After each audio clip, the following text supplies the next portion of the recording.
Hello my dear students. हम लोग आगे चलने से पहले कुछ इंपॉर्टेंट न्यूमेरिकल्स देख लें तो ज्यादा बेटर रहेगा। और आप लोग को जो भी न्यूमेरिकल्स यहाँ पे हम कराएंगे वो पीडीएफ फॉर्म में वीडियो के शुरुआत में आप लोगों को मिल जाएगा। इसका पहला क्वेश्चन ये है कि एक मैग्नेटिक फ्लक्स दिया हुआ है जो कि perpendicular downward directed magnetic field में काम कर रहा है। टाइम डिपेंडेंट मैग्नेटिक फ्लक्स है। इस टाइम डिपेंडेंट मैग्नेटिक फ्लक्स की हेल्प से हमें इंड्यूस्ड ईएमएफ निकालनी है आफ्टर 5 सेकेंड, क्योंकि 5 सेकेंड के बाद उसका ईएमएफ बदल जाएगा। क्यों बदल जाएगा? क्योंकि मैग्नेटिक फ्लक्स चेंज हो रहा है विद टाइम। तो यहाँ पे फाई की वैल्यू दी हुई है 5t² plus 10t plus 2 weber. अब हम लोगों को इसमें इंड्यूस्ड ईएमएफ निकालना है आफ्टर 5 सेकेंड और टाइम दिया हुआ है 5 सेकेंड। आफ्टर 5 सेकेंड हम लोग को निकालना है। यहाँ पे हम लोग को इंड्यूस्ड ईएमएफ निकालना है। फॉर्मूला है E = d∅dt। तो बेसिकली हम लोग फाई को डिफरेंशिएट करेंगे विद रिस्पेक्ट टू टाइम और फिर जो भी वैल्यू आएगी उसमें टाइम की वैल्यू पुट कर देंगे। तो यहाँ पे हम लोग जब डिफरेंशिएट करेंगे इसको 5t² प्लस 10t प्लस 2, तो 5t² का जब डिफरेंशिएशन करेंगे तो हम लोग को मिल जाएगा 5 कांस्टेंट बाहर निकल गया। t² का डिफरेंशिएशन करेंगे तो मिलेगा 2t, ये इनटू में है, प्लस 10t का जब डिफरेंशिएशन करेंगे तो t का डिफरेंशिएशन 1 आ जाएगा, यहाँ पे आ जाएगा 10 प्लस 0, क्योंकि कांस्टेंट का डिफरेंशिएशन करेंगे तो वैल्यू 0 आएगी। तो यहाँ पे हम लोग को मिल गया 10t प्लस 10। अब इस t की वैल्यू पुट करके हम लोग इंड्यूस्ड ईएमएफ निकाल लेंगे। तो E किसने आ रहा है? विद माइनस साइन आ रहा है, तो यहाँ पे भी माइनस साइन रखेंगे और यहाँ पे भी माइनस साइन रखना बहुत जरूरी है। तो अब हम लोग को मिल गया E = 10 into 5 plus 10, तो ये हो गया 60 वोल्ट। तो 60 वोल्ट का इंड्यूस्ड ईएमएफ प्रोड्यूस होगा अगर ये वेबर में है। अगर ये मिली वेबर में है तो ये मिली वोल्ट में आएगा। तो सेकंड क्वेश्चन ये है कि area of coil 0.5 having 100 turns placed in a magnetic field 0.04 weber per metre square. तो यहाँ पे एरिया दिया हुआ है 0.5 मीटर स्क्वायर। ये एमकेएस में इसमें कोई चेंज नहीं है, एज इट इज छोड़ देंगे। इसमें नंबर ऑफ टर्न्स दिए हुए हैं 100 का मतलब है 10⁻²। और वो क्या कह रहा है कि यह मैग्नेटिक फील्ड में रखा हुआ है जिसकी स्ट्रेंथ है 0.04 वेबर पर मीटर स्क्वायर, मतलब ये भी एमकेएस में दी हुई। और वो कह रहा है कि को उस मैग्नेटिक फील्ड से बाहर निकाल रहे हैं और मैग्नेटिक फ्लक्स उसका 0 कर दे रहे हैं। मैग्नेटिक फ्लक्स 0 हो जा रहा है इन 0.01 सेकेंड। 0.01 सेकेंड में उस कॉइल को हम लोग बाहर कर दे रहे हैं, तो मैग्नेटिक फ्लक्स 0 हो जाएगा क्योंकि मैग्नेटिक फील्ड अब पास नहीं होगी। तो इंड्यूस्ड ईएमएफ निकालना है, तो हम लोग के पास फॉर्मूला है E = d∅dt। यहाँ पे n नंबर ऑफ टर्न्स है तो n से मल्टीप्लाई कर देंगे। यहाँ पे हम लोग को मिल जाएगा -n की वैल्यू है 10⁻², और यह है d/dt। 5 की जगह हम लोग लिख सकते हैं b × a। एरिया चेंज हो रहा है, मैग्नेटिक फील्ड तो उतनी कितनी है, जब हम बाहर निकालेंगे तो एरिया विल चेंज। तो यहाँ पे हम लोग लिख सकते हैं 10⁻², b भी कांस्टेंट है, dA/dt माइनस के साथ। यहाँ पे 10⁻² एंड b की वैल्यू दे रखी है 4 × 10⁻²। इसको अगर ठीक करके लिखें तो ये है 4 × 10⁻²। कोशिश आपकी रहनी चाहिए कि पावर्स के फॉर्म में वैल्यू को कन्वर्ट करके सॉल्व करें तो ज्यादा बेटर रहेगा। एंड DA एरिया चेंज हो रहा है 0.5 से 0 तक, मतलब फाइनल वैल्यू उसकी है 0 क्योंकि बाहर निकाल दे रहे हैं, और इनिशियल वैल्यू थी 0.5। इसी तरीके से कितने टाइम पे वो चेंज हो रहा है, टाइम दिया हुआ है 10⁻²। 10⁻², इसको हम लोग ना लिख सकते हैं क्योंकि 10 मिनट सेकेंड प्लेस कर रहे हैं।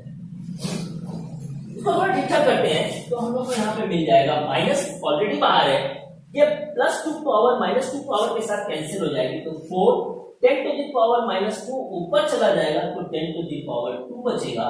और यहाँ पे ये माइनस है इसको हम लोग लिख सकते हैं 5 into 10 to the power minus 1।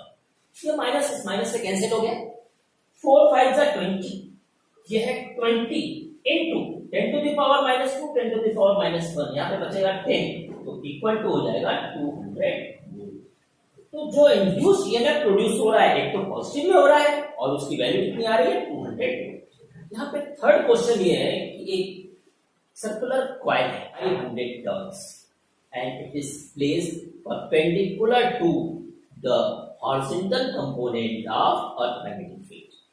मतलब अगर हमारे पास ये कोई भी कॉइल है वो हॉरिजॉन्टल कंपोनेंट, अगर हॉरिजॉन्टल कंपोनेंट ऑफ अर्थ इधर है तो इसका प्लेन परपेंडिकुलर है, इसका ये प्लेन हो जाएगा, plane perpendicular to the horizontal component of earth. ये एक पर्टिकुलर टाइम में 180 डिग्री से घूम जा रही है, अभी इस पोजीशन पे 0 है, घूम के वो ऐसे हो जा रही है। इसका रेजिस्टेंस दिया हुआ है, टाइम दिया हुआ है, हम लोगों को इसमें फ्लो होने वाली इलेक्ट्रिक करंट निकालनी है। यहाँ पे कॉइल है जिसकी रेडियस दी हुई है 10 सेंटीमीटर। 10 सेंटीमीटर मतलब 10 into 10 to the power minus 2 equal to 10 to the power minus 1 metre, और इसमें नंबर ऑफ टर्न्स दिए हुए हैं 500। तो यहाँ पर हम लोग लिख सकते हैं 5 into 10 to the power minus 2। Earth के हॉरिजॉन्टल कंपोनेंट में perpendicular to the horizontal component रखी हुई है and t is equal to 0.25 second, मतलब 25 into 10 to the power minus 2 second में वह थीटा 1 0 डिग्री से थीटा 2 180 डिग्री पर घूम जा रही है, जैसा अभी हमने बताया। रेजिस्टेंस की वैल्यू दी हुई है 2 ohm and horizontal component of earth magnetic field दिया हुआ है 3 into 10 to the power minus 5 tesla. सबका सब एम्पियर्स में हम लोगों को करंट निकालनी है प्रोड्यूस थ्रू द कॉइल। यहाँ पे पहले हम निकालेंगे इंड्यूस्ड ईएमएफ, E की वैल्यू है minus D phi by D T, या minus phi 2 minus phi 1 divided by D t. यहाँ पे n नंबर ऑफ टर्न है तो n से मल्टीप्लाई कर देंगे। यहाँ पे हम लोग लिख सकते हैं माइनस n फाई 2 की वैल्यू हो जाएगी बी ए, मैग्नेटिक फील्ड और एरिया दोनों कांस्टेंट है, यहाँ पे बी ए कॉस थीटा 2 माइनस बी ए कॉस थीटा 1। थीटा 1 क्या था 0 डिग्री एंड थीटा 2 क्या था 180 डिग्री, डिवाइडेड बाय यहाँ पे है डी टी। यहाँ पे हम लोग लिख सकते हैं N B A with minus sign. यहाँ पे cos थीटा 2 की वैल्यू हम लोग के पास हो जाएगी cos 180 डिग्री माइनस थीटा 1 की वैल्यू है 0 degree divided by time T. अब हम लोग इन सब की वैल्यू यहाँ पे पुट करेंगे। E is equal to minus n की वैल्यू है हम लोगों के पास 500 turns, 5 into 10 to the power 2। B magnetic field, earth की मैग्नेटिक फील्ड है 3 into 10 to the power minus 5, और एरिया दिया हुआ है हम लोगों के पास radius pi r square, pi 10 to the power minus 1 का स्क्वायर, क्योंकि रेडियस दी हुई है तो एरिया हो जाएगा pi r square into cos 180 degree की वैल्यू है माइनस 1 एंड cos 0 डिग्री की वैल्यू है 1, डिवाइडेड बाय यहाँ टाइम इंटरवल दिया हुआ है 25 into 10 to the power minus 2। इसको थोड़ा ठीक ठाक करें तो यहाँ पे हो जाएगा 5 3 जा 15 minus 15 plus 2 power minus 5 power and minus 2 power, और पाई अपनी जगह पे है तो यहाँ पे हो जाएगा ये माइनस 2 पावर इसके साथ कैंसिल हो गई, यहाँ पे बचेगा 10 टू द पावर माइनस 5, और यहाँ पे है minus 2 divided by 25 into 10 to the power minus 2। ये माइनस से कैंसिल हो गया, इसको थोड़ा और इजी करते हैं तो अब हम लोगों को यहाँ पे मिल जाएगा E इज इक्वल टू, यहाँ पे काटेंगे तो 3 पाई की वैल्यू है 3.14 divided by 5 into 2 and the power will be what 10 to the power minus 3।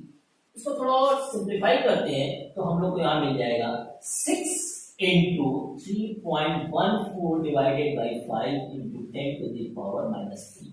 इसको सॉल्व करेंगे तो आएगा 18.84 divided by 5 into 10 to the power minus 3। इसको अगर इससे डिवाइड करते हैं तो आ रहा है 3.8 into 10 to the power minus 3 volt. तो इतना ईएमएफ जनरेट होगा। अगर ईएमएफ निकल गया रेजिस्टेंस दिया हुआ है तो हम लोग करंट आई निकाल सकते हैं, क्योंकि current I is equal to है E by capital R resistance, और यहाँ पे ई की वैल्यू आई हम लोगों के पास 3.8 into 10 to the power minus 3 and resistance इसका 2 दिया हुआ है, तो ये आ गया 1.9 into 10 to the power minus 3 ampere. तो आप लोगों को केवल इस बात का ध्यान देना है कि मैग्नेटिक फील्ड चेंज हो रही है, तो मैग्नेटिक फील्ड को अंदर ब्रैकेट में रखें, बाकी सब कांस्टेंट को बाहर निकाल लेंगे। अगर एरिया चेंज हो रहा है तो एरिया को अंदर रखेंगे, अगर एंगल चेंज हो रहा है तो एंगल को अंदर रखेंगे, और उसके बाद सिंपल वे में इसको प्रोसीड करेंगे। ये आप लोग के एनसीईआरटी बुक का ही क्वेश्चन है। आज का फोर्थ क्वेश्चन है कि एक स्क्वायर है of side 10 centimetre, east west plane में रखा हुआ है। अगर ये ईस्ट है इधर वेस्ट है तो ईस्ट वेस्ट प्लेन में रखा हुआ है, और मैग्नेटिक फील्ड एक वर्क कर रही है 0.1 टेस्ला की ईस्ट नॉर्थ डायरेक्शन। तो अगर ये ईस्ट वेस्ट प्लेन में हम लोगों के पास एरिया रखा हुआ है जो कि स्क्वायर है, और magnetic field east north direction के बीचों बीच से आ रही है, तो वह इस एरिया के साथ 45 डिग्री का एंगल बनाएंगे। तो मैग्नेटिक फ्लक्स में अब हम लोग फॉर्मूला लगाएंगे BA cos 45 डिग्री, क्योंकि थीटा की वैल्यू यहाँ पे 45 डिग्री है। तो यहाँ पे जो जो चीजें दी हुई है अगर हम लोग उसको साइड में लिख दें तो ज्यादा बेटर रहेगा। यहाँ पे साइड ए दिया हुआ है 10 सेंटीमीटर, तो 10 सेंटीमीटर का मतलब हो गया 10 into 10 to the power minus 2 means 10 to the power minus 1 metre. और क्या दिया हुआ है, रेजिस्टेंस दिया हुआ है, रेजिस्टेंस दिया हुआ है 0.70 ओम, और मैग्नेटिक फील्ड दी हुई है 0.10 टेस्ला। ये जो भी चेंज हो रहा है वो स्टडी स्टेट में हो रहा है। एक पर्टिकुलर टाइम 0.7 सेकेंड में मैग्नेटिक फील्ड B1 से, जो कि 0.10 है, से 0 हो जाएगी। मतलब एक स्टडी रेट पर मैग्नेटिक फील्ड की वैल्यू 0.1 टेस्ला से घट के 0 हो जा रही है। इसका मतलब B2 की वैल्यू दिया हुआ है 0, और थीटा की वैल्यू हम लोग के पास है 45 डिग्री, और हम लोग को निकालना है induced EMF and induced current. तो इस केस में हम लोग के पास फॉर्मूला है E = माइनस d∅dt। अब माइनस कितने जगह रहेगा, d/dt, हम लोग phi की जगह लिख सकते हैं BA cos थीटा, जहां पे a कांस्टेंट है बाहर निकल गया, माइनस भी बाहर निकल गया, हम लोग के पास बचा है dB/dt। अब dB इनिशियल हम लोगों के पास मैग्नेटिक फील्ड है BA cos थीटा, और फाइनल मैग्नेटिक फील्ड है हम लोगों के पास 0। फाइनल हो गई 0, माइनस A अपने जगह पे है, फाइनल 0 है, माइनस इनिशियल हम लोग के पास B cos 45, क्योंकि एरिया तो बाहर निकल चुका है। इन टाइम इंटरवल dt की वैल्यू दे रखी है 0.7। यहाँ पे आगे प्रोसीड करें तो एरिया की वैल्यू है साइड का स्क्वायर, और साइड की वैल्यू है 10 टू द पावर माइनस 1 का स्क्वायर। इनिशियल मैग्नेटिक फील्ड हम लोग के पास है B cos 45, final magnetic field है 0, यहाँ पे मिल जाएगा माइनस B की वैल्यू है 0.1, और इसकी वैल्यू है 1/√2, cos 45 डिग्री की वैल्यू ये 1/√2, और ये है 0.7। अब इसको अगर हम लोग आगे प्रोसीड करते हैं तो यहाँ का माइनस इस माइनस के साथ कैंसिल हो जाएगा, फिर हम लोगों को यहाँ पे मिल जाएगा E = 10 to the power minus 2, और यहाँ न्यूमरेटर में मिल रहा है हम लोगों के पास 0.1 into 1/√2, and in denominator we have 0.7। 0.1 को हम लोग लिख सकते हैं 10 टू द पावर माइनस 1, तो यहाँ पे हम लोग के पास बच रहा है 0.7 इंटू 1.41। तो इसको अगर ठीक ठाक करते हैं तो 0.3, 0.7 को 1.41 से मल्टीप्लाई करेंगे तो रफली आएगा ये 1, तो हम लोग को मिल जाएगा 10 to the power minus 3 Tesla.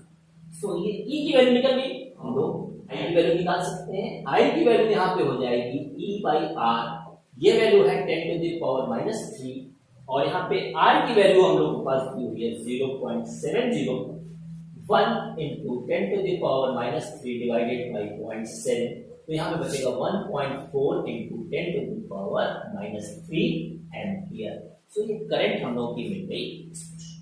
तो यहाँ पे इंड्यूस्ड ईएमएफ मिला है 10 टू द पावर माइनस 3, और करंट मिल रही है 1.4 इंटू 10 टू 10⁻⁻3। अब हम लोग आज का पांचवा क्वेश्चन लेते हैं। पांचवें क्वेश्चन में क्या है कि एयरक्राफ्ट एरोप्लेन वह नॉर्दर्न हेमिस्फीयर में towards the east direction move कर रहा है जब वो y component of earth magnetic field को कट कर रहा है। एक्चुअली जब भी एरोप्लेन हवा में उड़ेगा और ईस्ट या वेस्ट डायरेक्शन में जाएगा तो उस केस में हॉरिजॉन्टल कंपोनेंट की जगह पे वो vertical component of earth magnetic field को कट करेगा। अर्थ मैग्नेटिक फील्ड के दो कंपोनेंट है, हॉरिजॉन्टल कंपोनेंट और दूसरा है वर्टिकल कंपोनेंट। यहाँ पे वो वर्टिकल मैग्नेटिक फील्ड को कट कर रहा है, इसके कारण उस एरोप्लेन के दोनों विंग्स के एंड पॉइंट पर एरोप्लेन के दोनों विंग्स के एंड पॉइंट पर एक पोटेंशियल डिफरेंस क्रिएट हो जाएगा due to the motion of conductor in the magnetic field. यहाँ पे मैग्नेटिक फील्ड क्या है? y component of earth magnetic field. तो यहाँ पे वेलोसिटी दी हुई है एरोप्लेन की 1080 किलोमीटर पर आवर। तो पहला काम करेंगे, इस वेलोसिटी को हम लोग मीटर पर सेकंड में कन्वर्ट करेंगे। मीटर पर सेकंड में कन्वर्ट करने के लिए हम लोग के पास फार्मूला है 5/18 से मल्टीप्लाई करेंगे तो ये आ जाएगा मीटर पर सेकंड, और जब इसको डिवाइड करेंगे तो आएगा हम लोग के पास 300 मीटर पर second. This is the velocity of aeroplane in the air in the magnetic field of earth. और यहाँ पे दोनों विंग्स के बीच टिप टू एंड पॉइंट पर लेंथ दी हुई है 40 मीटर्स, एल की वैल्यू है 40 मीटर्स, और magnetic field of earth component दिया हुआ है v, यहाँ पे दिया हुआ 1.75 into 10 to the power -5 Tesla. ये तीनों वैल्यू दी हुई है। अब हम लोगों को दोनों एंड पर का पोटेंशियल डिफरेंस निकालना है। पोटेंशियल डिफरेंस निकालने के लिए हम लोग के पास फार्मूला है मोशनल ईएमएफ का E = VPL। यहाँ पे V की वैल्यू है हम लोग के पास 300 मीटर पर सेकेंड एंड B क्या है? Magnetic field of earth component जिसमें वो उड़ रहा है वो है 1.75 into 10 to the power -5। इस बात का ध्यान देना है कि इसी मैग्नेटिक फील्ड को वह कट करेगा जिसके कारण मोशनल ईएमएफ दोनों एंड में प्रोड्यूस होगा, और यहाँ L दिया हुआ है 40 मीटर्स। तो इसको अगर थोड़ा ठीक करें तो अब हम लोगों के पास मिल जाएगा 102030 और 3 4 12, तो 12 into 1.75 into 10 to the power -2 multiply करेंगे तो हम लोग को मिल जाएगा 0.21 वोल्ट। सो बेसिकली ये पोटेंशियल डिफरेंस क्रिएट हो रहा है between the two ends of the aircraft या airplane. Next question, sixth question लेने के पहले हम लोगों को एक प्रूफ करना पड़ेगा, तभी हम लोग आगे का सिक्स्थ क्वेश्चन लेते हैं। इसमें क्या है कि एक डाउनवर्ड डायरेक्टेड मैग्नेटिक फील्ड में एक रॉड, मेटेलिक रॉड, एक कंडक्टिंग रॉड ओमेगा वेलोसिटी से घूम रही है about it's one of its and. जैसे अगर ये रॉड है और परपेंडिकुलर डाउनवर्ड मैग्नेटिक फील्ड है, ऊपर से नीचे मैग्नेटिक फील्ड है, तो ये रॉड इस तरीके से गोल गोल घूम रही है। तो मैग्नेटिक फील्ड में घूमने के कारण मैग्नेटिक फ्लक्स को वह कट करेगी, इसके कारण उस रॉड के दोनों एंड पर एक पोटेंशियल डिफरेंस पैदा होगा। उस पोटेंशियल डिफरेंस को हम लोगों को निकालना है, उसी पर बेस्ड आगे के क्वेश्चंस हैं। तो यहाँ पे टॉपिक के रूप में भी आप देख सकते हैं, मेटेलिक रॉड, एक conducting rod is rotating about one of its and in a downward directed perpendicular magnetic field. तो पहले हम फार्मूला डिराइव करेंगे, उसके बाद वैल्यू पुट करके सॉल्व करेंगे। और सबसे पहले इसको हम लोग को इरेज करना होगा। यहाँ पे डाउनवर्ड डायरेक्टेड मैग्नेटिक फील्ड है। इस डाउनवर्ड डायरेक्टेड मैग्नेटिक फील्ड में एक rod, metallic rod, conducting rod of length L rotate कर रही है about one of its and. ये हम लोग के पास एक कंडक्टिंग रॉड है, L rotates about one of its and. इसको हम PQ कर लें तो रॉड रोटेट कर रही है about and P like this, इस तरीके से ये रोटेट कर रही है।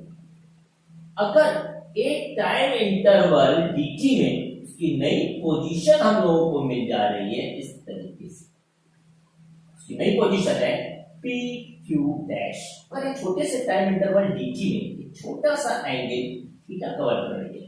और नई पोजीशन उसकी हो जा रही है पी क्यू डैश। तो शिफ्ट एरिया हम लोग निकालेंगे, उस शिफ्ट एरिया से हम लोग इंड्यूस या प्रोड्यूस ईएमएफ को निकालेंगे। तो यहां पे हम लोगों ने देखा हुआ है कि E इज इक्वल टू है minus D phi by D T, या हम लोग लिख सकते हैं माइनस डी, यहां पे है बी ए डी टी। यहां पे हमारे पास B की वैल्यू कांस्टेंट है, मैग्नेटिक फील्ड तो कांस्टेंट है, एरिया शिफ्ट जो है वो चेंज हो रहा है विद रिस्पेक्ट टू टाइम। तो यहां पे हम लोग लिख सकते हैं minus B D A by D T. तो सबसे पहले हम लोग निकालेंगे shift area in this small interval time gt, shift area in small time gt, जो कि हम लोगों को है dA के बराबर, ये dA के बराबर है। अब एक चीज पता है कि 2 पाई एंगल कवर करने में टोटल एरिया A है। 2 पाई का जब एंगल बना रही है तो एरिया है पाई आर स्क्वायर, आर स्क्वायर मतलब पाई एल स्क्वायर, क्योंकि लेंथ स्केल नहीं है। तो अगर 1 डिग्री का एंगल होगा तो उस केस में ये हो जाएगा हम लोगों के पास पाई एल स्क्वायर बाई 2 पाई। तो थीटा एंगल में हम लोगों को यहां पे मिल जाएगा pi L square by 2 pi into theta. मतलब थीटा एंगल कवर करने में शिफ्ट एरिया हम लोगों को मिल जाएगा इतना। 2 पाई एंगल जब कवर कर रहा है तो टोटल एरिया है इतना पाई एल स्क्वायर। तो 1 डिग्री पर हम लोगों के पास जो शिफ्ट एरिया मिलेगा वो हो जाएगा पाई एल स्क्वायर बाई 2 पाई। तो थीटा एंगल पे जो शिफ्ट एरिया मिलेगा pi L square by 2 pi into theta. ये इतना हम लोगों को शिफ्ट एरिया मिला। तो बेसिकली ये हो गया डीए, डीए की वैल्यू है pi L square by 2 pi into theta. जहां पे डी हम लोग को मिल जाएगा, पाई पाई कैंसिल हो जाएगा तो एल स्क्वायर अपॉन 2 और यहाँ पे है थीटा। अब हम लोग इस फॉर्मूले का यूज करेंगे, E is equal to minus B D by D T, और डीए की वैल्यू हम लोग के पास मिली है एल स्क्वायर बाई 2 इंटू थीटा। यहाँ पे भी एल स्क्वायर बाई 2 कांस्टेंट है, बाहर निकल गया, एल स्क्वायर बाई 2 बाहर निकल गया, तो बचा क्या हम लोग के पास d theta by d. Minus अपने जगह पे है, b अपने जगह पे है, L square by 2 and d theta by D T is what? D theta by D T is angular velocity which is represented by omega. तो यहां पे हम लोगों को इंड्यूस्ड ईएमएफ का फार्मूला मिल रहा है, E is equal to minus half B L square omega. एक तो ये ओमेगा के रूप में मिला, फिर हम लोग को एक चीज और पता है, but V is equal to omega are.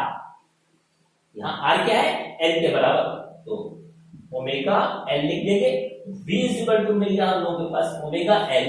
अगर यहां से ठीक ठाक करके लिखते हैं तो E is equal to minus half B अपने जगह पे है, एक L अलग हो गया तो दूसरे की जगह हम लोग लिख सकते हैं L ओमेगा, और L ओमेगा की जगह हम लोग को मिल जाएगा व्हाट? V। तो यहाँ पे इंड्यूस्ड ईएमएफ जो भी प्रोड्यूस हो रहा है उसकी वैल्यू आ रही है magnitude wise 1/2 B and B. यहाँ पे और इंटरेस्टिंग चीज है, जब एक डाउनवर्ड डायरेक्टेड मैग्नेटिक फील्ड में स्ट्रेट कंडक्टर मूव कर रहा था तो उसके दोनों एंड पर मोशनल ईएमएफ आया था वीबीएल।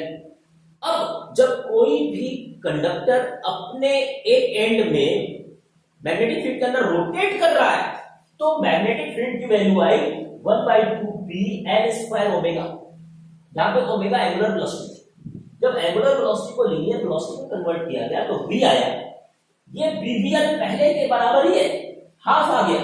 इसका मतलब ये हुआ कि अगर कोई भी कंडक्टर रोटेट कर रहा है inside the perpendicular magnetic field तो उसके दोनों एंड पर जो भी पोटेंशियल डिफरेंस आ रहा है that is a half of the linear motion. Strict area निकालने का एक और तरीका है, इसमें हम लोग इस एरिया को निकालना चाहते हैं तो उस केस में हम लोगों के पास एरिया हो जाएगा half this P Q and R Q Q dash.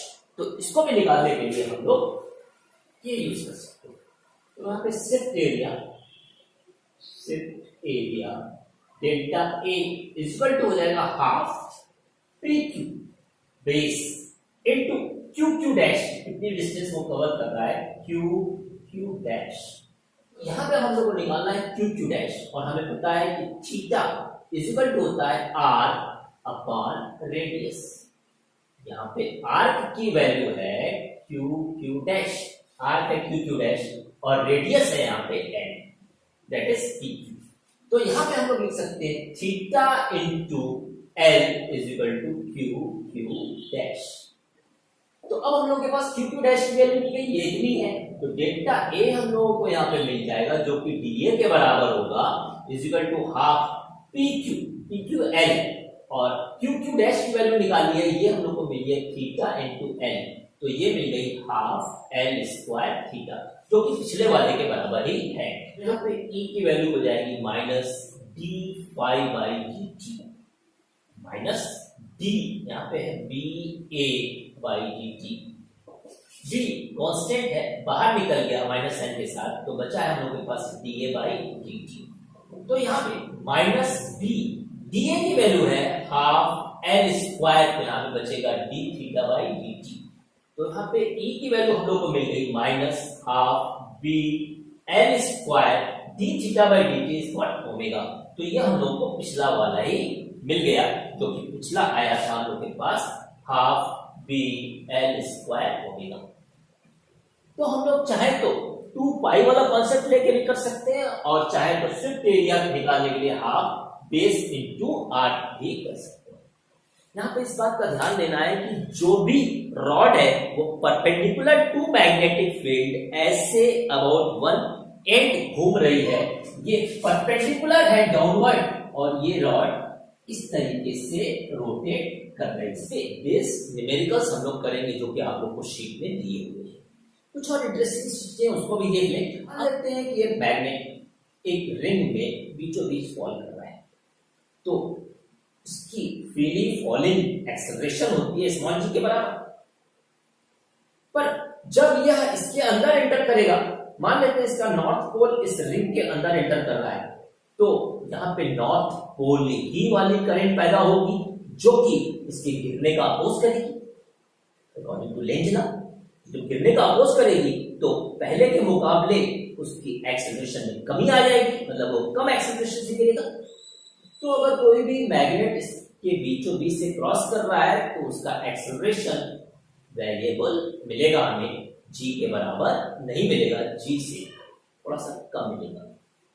यहाँ पे और भी बहुत सारे इंटरेस्टिंग फेनोमेनॉज हैं। अगर हम एक रिंग को, मान लेते हैं रिंग है, इस रिंग को हम लोग फ्रीली सस्पेंड कर दें एक तार से, नॉन मेटेलिक वायर से, और उसके बाद हम लोग मैग्नेट का नॉर्थ पोल इसमें इंसर्ट कराने की कोशिश करें विदाउट टचिंग। तो जब नॉर्थ पोल को इंसर्ट कराएंगे, तो अकॉर्डिंग टू लेंज लॉ यहां पे ऐसी करंट पैदा होगी जो कि नॉर्थ पोल ही प्रोड्यूस करेगी। तो नॉर्थ पोल प्रोड्यूस होने के कारण ये इसको रोकेगी अंदर घुसने से, पर ये तो रिजिड है, हम लोग अंदर लेके जा रहे हैं, और ये फ्रीली सस्पेंड है।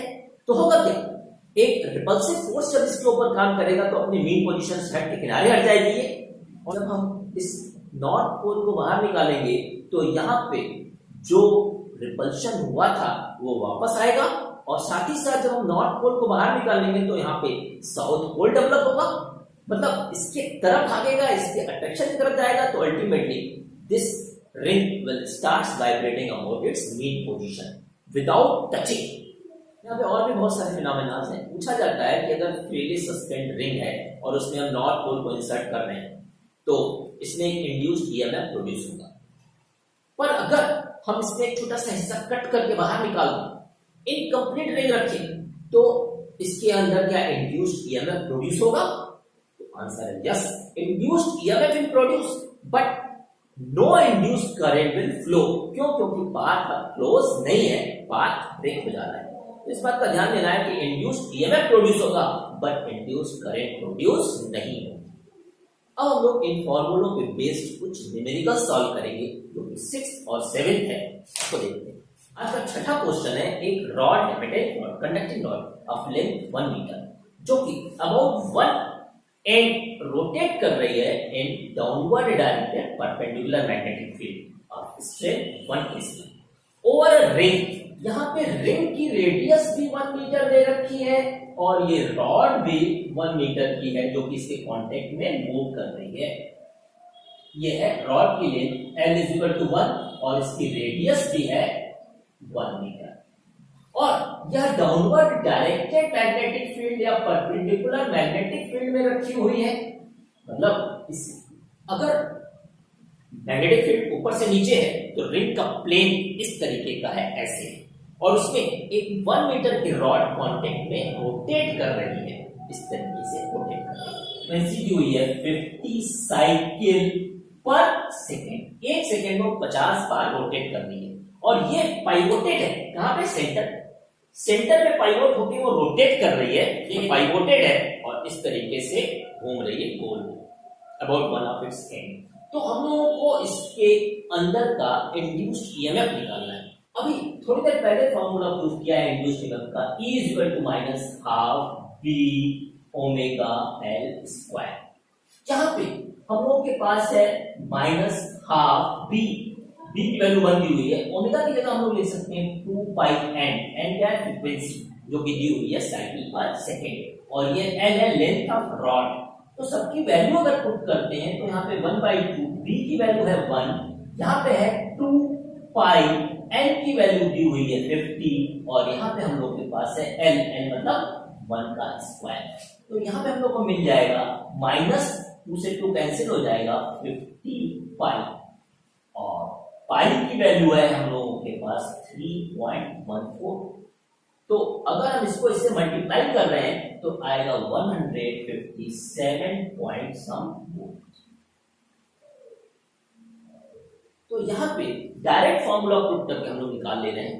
इस बात का ध्यान देना है, अगर यहाँ पे एक रॉड की जगह पे हमारे पास नंबर ऑफ रॉड्स हैं, उस केस में भी इंड्यूस्ड ईएमएफ इतना ही होगा। क्यों? क्योंकि सारी की सारी रॉड्स एक दूसरे के पैरेलल होंगी, पैरेलल में पोटेंशियल डिफरेंस रिमेन कांस्टेंट।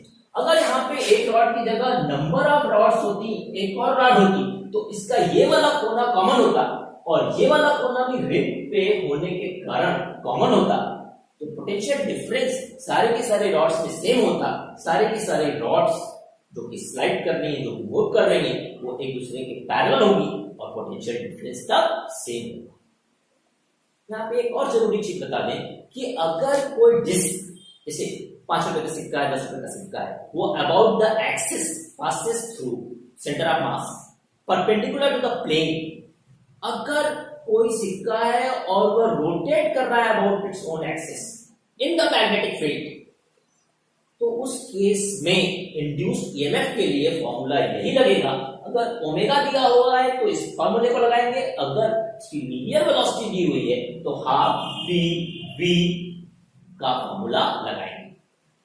एक और जरूरी चीज है, कभी कभी उसका रेजिस्टेंस देके, डिस्क का रेजिस्टेंस देके उसमें करंट पूछी जाती है, तो इंड्यूस्ड ईएमएफ उतना ही है, रेजिस्टेंस दिया है तो आप करंट आसानी से निकाल सकते हैं। अब अगला क्वेश्चन लेते हैं। अगले क्वेश्चन में एक व्हील है जिसमें 10 स्पोक्स और वह व्हील रोटेट कर रहा है inside the earth magnetic field of 0.4 Gauss.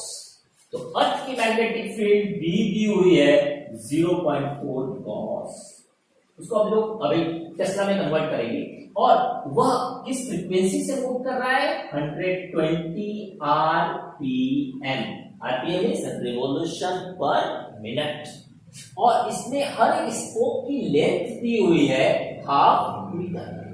सबसे पहले हम लोग इस मैग्नेटिक फील्ड को गॉस से टेस्ला में कन्वर्ट करेंगे। गॉस से टेस्ला में कन्वर्ट करने के लिए हम लोग को इसमें मल्टीप्लाई करना पड़ता है 10⁻⁴ से।